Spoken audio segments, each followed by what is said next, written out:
Welcome back. You're listening to Get Real, and I'm your host, Bob Gallagher. I'm joined in the studio today by Craig Foley, Lair Realty Partners Chief Sustainability Officer. Welcome to the show, Craig. Thanks very much, Bob. Appreciate it. So we asked you to come in and talk a little bit about high performance and green building.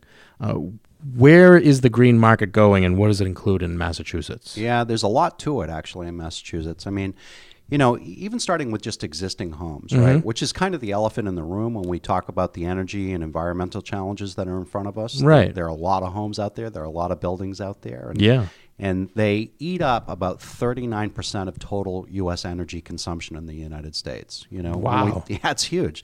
So when we think about the energy problems that are out there, a lot of people go immediately to the transportation sector. Yeah, right? that's what I was thinking. Right. Yeah. Only 29% of U.S. energy consumption is in the transportation sector. And the buildings that we live and work in, 39% of U.S. energy consumption. I had no idea it was that. Yeah. Never even thought about it. I always thought just transportation. When you talk about fuel, transportation is all that comes to mind, really. Yeah. Wow. No, absolutely. I mean, and that's where, you know, you're not uncommon. I mean, that's what most people think. So it's a big deal. It's a big part of the problem. Right. But as the real estate industry is discovering, you know, I do a lot of work with NAR, National Association of Realtors, on this topic, that we have a huge opportunity to be part of a solution. Right. You know.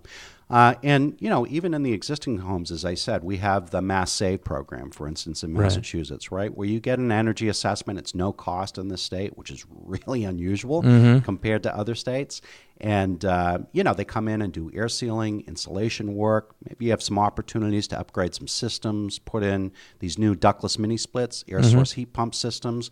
Maybe solar PV is an opportunity for an existing home, right? And we now have 90,000 homes in the state with solar PV. That all got triggered by Green Communities Act being passed in 2008. Right. And they're increasing at a rate of about 1,000 to 1,500 a month, according to Massachusetts Clean Energy Center. And that's just in Mass. That's just in Mass. Wow. I mean, it's evolving so quickly. I mean, you ride down the street now and you see homes with solar PV panels on them all the time, right? So all of that is part of this green marketplace, you know, and they all need to be valued appropriately because there's cost savings for lower operating costs on these homes. Right. The other piece of this is that we have some of the best builders and architects in the world right here in Massachusetts that are really pushing the envelope on building new construction projects, massive multifamily, single-family, commercial products that are really at the leading edge of, you know, the green marketplace. I tend to call it, from a marketing perspective, the high-performance building, high-performance home marketplace. Right. And, you know, I'm really lucky that I know a lot of these builders, and they ask me to list these properties, put them on the market, because there's a different valuation process, and I know that valuation process, and they need help on that level. And also because I know the building science, to some, solid level. I have an understanding of the science of how these things are built, that I can help a potential buyer understand the value just in terms of the durability of the construction and how well built it is, as well as the operating costs and the lower environmental impact. They're significantly more healthier to live in than the average standard home. The indoor air quality is significantly higher in these buildings as well. Excellent. Now, can you kind of elaborate a little bit on what high performance or green building is? Absolutely. So, at the leading edge of this stuff, at the cutting edge of the technology, when you're building from scratch right now, you're really looking at a super insulated, airtight building. Right. So let's talk about what that means. Generally speaking, when you're trying to get to a net zero energy home, right? A home that's producing as much or more energy than it's using on an annual basis. So when we talk about that 39% of U.S. energy consumption, we now have the technology in place to get homes that are producing zero or even giving back green power to the grid because they're producing more energy than they're using on an annual basis. So you're attacking it from both sides, basically. Exactly right. Gotcha. And the super insulated building is part of it, though. So we're looking at our values, insulation values below the slab of R10 or higher, at the below grade walls, the basement walls of R15 or higher, the above grade walls at R40 or higher, and in the top of the building envelope at R60 or higher. So 10, 20, 40, 60 is what the best of the building science guys are doing right now to get these super insulated buildings. And they have to be airtight. Now, I know a lot of realtors freak out about, we've got to have homes that breathe. And I got to tell you, that is a load of BS, Bob. Well, they have air exchangers, don't they? Yeah, exactly right. We have something, the homes have something called an energy recovery ventilation system that you have to put into these super insulated buildings. But I think that the thing that most realtors, the public, don't understand when you talk about a home that breathes and how important that is, and it's important because that's the way you keep out mold.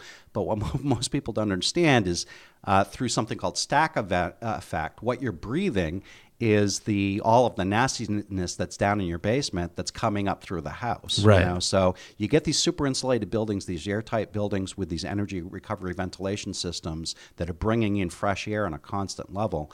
And you get much more superior indoor air quality. And that's we're seeing that has positive health effects for families moving into these homes. There was a study recently by Chan School of Public Health at Harvard that showed higher cognitive functionality in these types of buildings as well. So really cool stuff going on in this building science world. Wow. Yeah. And it's not, what you're saying is it's not just single family development either. They're doing it in multis. Multifamilies, absolutely. Commercial, absolutely. Yeah. So there must be a big payoff on this stuff if builders are willing to put it into what are going to end up being rentals. Yeah. Well, I would argue that's where you need a realtor that's a specialist, right? So these builders are specialists as well. If you're thinking about building a new home, Bob, and you say, I want a green builder, how do you find them? Because they're few and far between. You got to really do some search for them. Well, I think it's even worse than that. There's a lot of people that build themselves that way, but exactly right. That's a big part of there's no question that's a huge part of the problem. Because anybody can say it. Yeah. Same thing with realtors. Builders that are looking for realtors to convey the value, they have to be specialists as well. And as we've talked about earlier, there are appraisers that know how to value these homes as well and build these high performance buildings specifically. They've gone through the Appraisal Institute's 3-course set to make them a valuation of sustainable buildings pro. Both residential and commercial. And we have 10 residential appraisers in the state and 5 commercial appraisers in the state that fit into that category. That's a growing part of the appraisal community as well. And they need specific information in order to make their case to the underwriter about the specific value of these projects as well. And can you, without digging too deep, can you kind of give us an overview of how they value things? Is it based on the savings long-term of building this way, or is it something else? Yeah, so that's a great question. I mean, there's a couple different pieces to that. I'll take the easiest piece, the one that's clearest. It's with solar PV, host-owned solar PV. Right. Okay? You put solar panels on your home, and you have 2 different opportunities with installers here in the state. One is that they're willing to own the system, right? We call that third-party owned systems. That's about 60% of the solar panels that you see in the state right now. And the other option is the homeowner can buy them outright, right? That's called host-owned solar PV. That's the other 40%. Fannie Mae's guidance is very clear. With third-party owned systems, they consider those personal properties, and you can't add any contributory value for personal property in the appraisal report, right? With a good power purchase agreement, it doesn't mean that the buyer wouldn't see value in entering into the power purchase agreement, but we can't add that value into the appraisal report. Right. For the host-owned systems, the 40% that are out there, we use an income approach because that homeowner has installed a power plant on their rooftop, and it's creating income for the homeowner. So where this comes in differently for the average residential appraiser and average listing agent and buyer's agent is we're used to thinking about, comps, right, all the time. Comps, right? Yeah. And now with solar PV, what it's allowed us to do is to take an income approach to add on to the comps, right? So let's say that the comps, I show up at a listing and I've pulled a bunch of comps before I go to the listing. and looks like it's worth about $500K. And then I roll up to the property and I see the homeowners put solar PV on their rooftop, and I'm like, oh my God, what do I do now, right? Because they're going to be asking what the value is, right? We have a specific tool for host-owned solar PV that we can use. You can find it at pvvalue.com. It's called the PV Value Tool, that can give a very, very specific number on using an income approach with a discount rate that moves forward, which the appraiser needs, to be able to give a very specific value. Let's say it's $25K. Yeah. So now you're listing it at $529, at $519, maybe at $500. Maybe it depends on what the market is. Right. But you've got something specific in there that can be adding to the appraisal report, and a real way to communicate to the seller what the value is and how it works. So that income approach is really critical.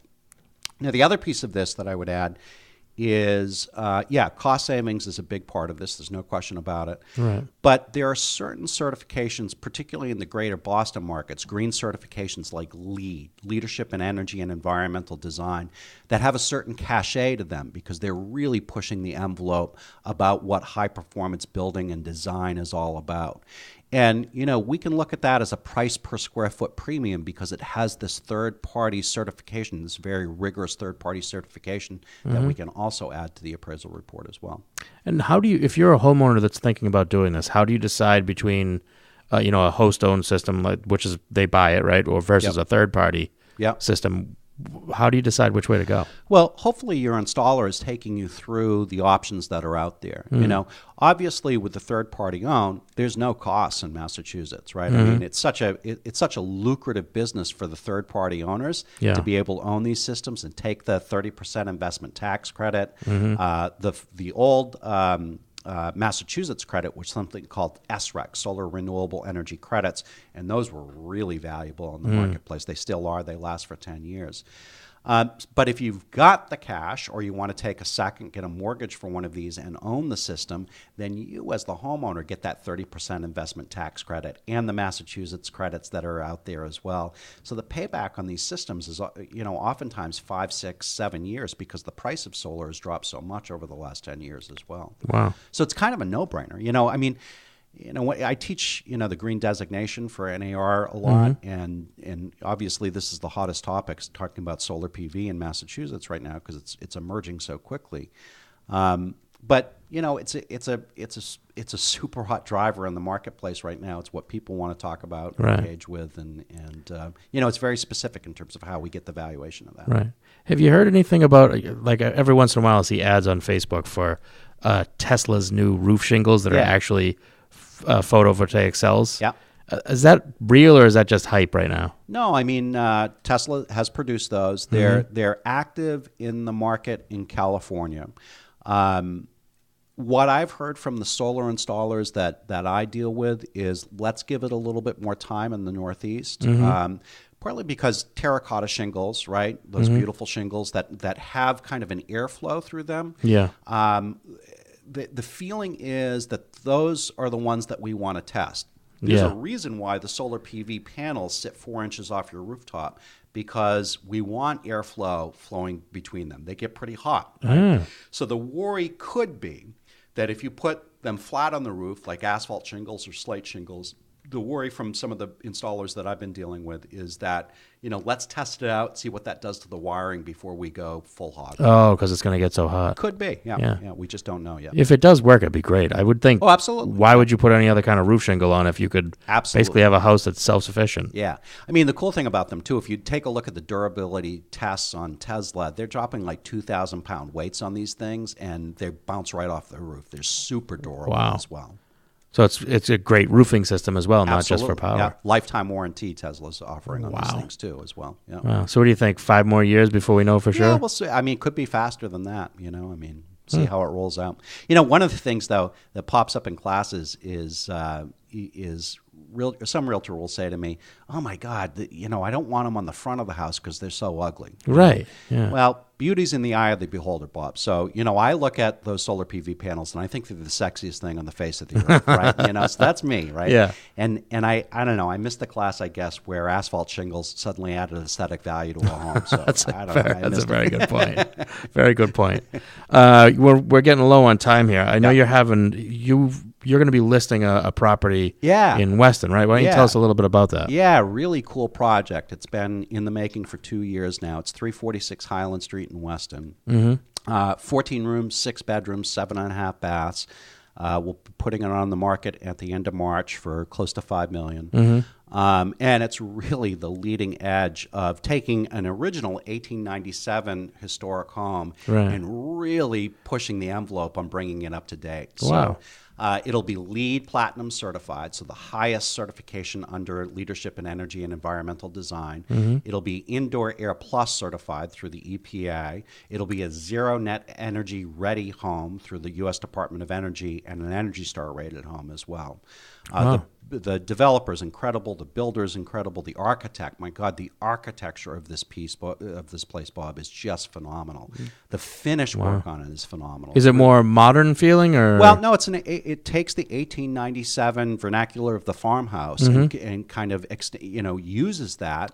So these high performance homes don't have to all look like contemporary homes. They can look just like traditional housing. Wow. So it's a pretty cool project, definitely. That's awesome. And you said there's going to be an open house on Yeah, so we're going to do a grand opening for the project on April 14th, Sunday, April 14th, from 1 to 4. Public's invited, so anybody can come by and check it out. It's a pretty cool project. It's 346 Highland Street in Weston. Excellent. And then if anybody's listening right now and has questions on green building and high-performance valuations, or you'd like to talk to Craig about listing or buying, you can reach him by email is the best way to get a hold of you, right? Yeah, absolutely. Yeah. And it's cfoley@lairrealty.com. Again, that's cfoley@lairrealty.com.